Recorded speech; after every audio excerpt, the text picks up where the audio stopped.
పెంచుతామని పెంచలేదు. ప్రతి మహిళకు 2,500 అన్నారు. ఎన్నో హామీలు 420 హామీలు ఇచ్చి 420 హామీలో అన్ని నెరవేర్చామని చెప్తున్నారు. గవర్నర్ గారి ప్రసంగంలో రుణమాఫీ మొత్తమైందని చెప్తున్నారు. ఏ ఒక్క ఊరికన్నా వెళ్తాం, ఏ ఒక్క ఊర్లో ఈ తెలంగాణ రాష్ట్రంలో ఏ ఒక్క ఊర్లో మా ఊర్లో 100% ఒక్క ఊర్లో 100% రుణమాఫీ అయిందని చెప్పమని చెప్పండి. పూర్తిగా సభను తప్పుదో పట్టిస్తూ ప్రజలను తప్పుదో పట్టిస్తూ ఢిల్లీలోనేమో జాతీయ స్థాయిలో నాయకులందరూ తెలంగాణ హామీలు అన్నీ నెరవేరినాయని చెప్తున్నారు. హామీలు మొత్తం ఇచ్చేసిన 6 గ్యారెంటీ అయిపోయామని చెప్తున్నారు. ఏ గ్యారెంటీ అయింది? రిటైర్డ్ అయిన ఉద్యోగులు దాదాపు 10,000 మంది ఉద్యోగులు వాళ్ళు కూడబెట్టిన డబ్బులు వాళ్ళకి ఇవ్వకుండా పడిగాపులు కాస్తున్నారు. సర్పంచుల బిల్లులు రాక సర్పంచులందరూ కూడా ఆత్మహత్యలు చేసుకోవడానికి సిద్ధమవుతున్నారు.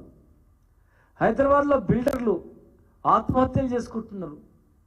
పేదవాళ్ళు పస్తులు ఉంటున్నారు, ఉపవాసాలు ఉంటున్నారు. రైతులు ఆందోళనలో ఉన్నారు. విద్యార్థులు హాస్టల్లో ఉన్నటువంటి విద్యార్థులు సంఖ్య తగ్గిపోతుంది. గురుకులాల్లో సగం వరకు ఎంట్రన్స్లో 1,20,00,000 మంది ఎంట్రన్స్ రాస్తే లాస్ట్ అంతకుముందు ఇప్పుడు 70,000 మంది తగ్గిపోయారు. హాస్టల్లో విద్యార్థులు చనిపోతున్నారు.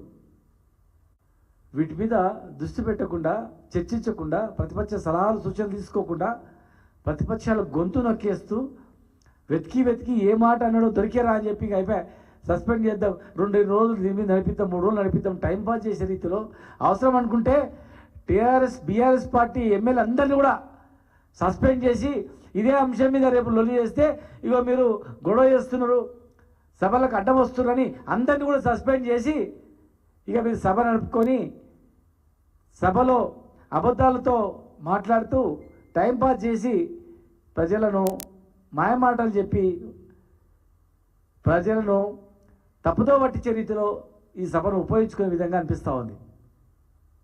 దయచేసి ఇది చాలు, ఇక మీకు నిన్న చేసింది అయిపోయింది.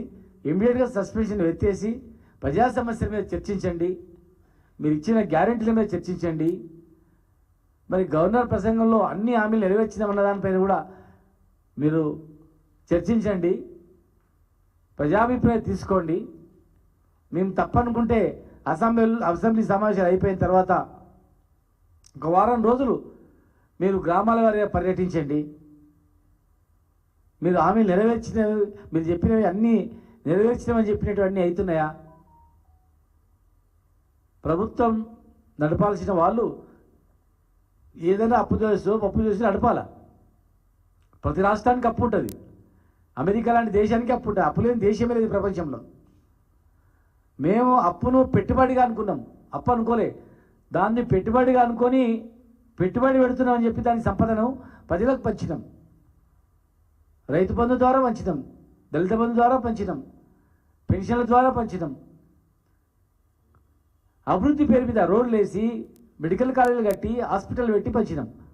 ఇలా హాస్పిటళ్లలో మందులు లేవు,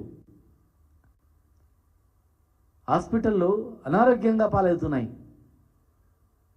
ఎన్నో సమస్యలు ఉన్నాయి. తెలంగాణ ప్రజానీకం పుట్టేడు దుఃఖంతో, తెలంగాణ ప్రజానీకం పుట్టేడు దుఃఖంతో తెలంగాణ రైతాంగం ఇలా కొట్టుబెట్టాడుతూ ఉంది. దాని మీద నుంచి బయటపడడానికి అధికార పార్టీ ప్రభుత్వము ప్రతిపక్షాలను అడగాలి, ఏం చేద్దాం, ఎట్లా చేద్దామని అడగాల.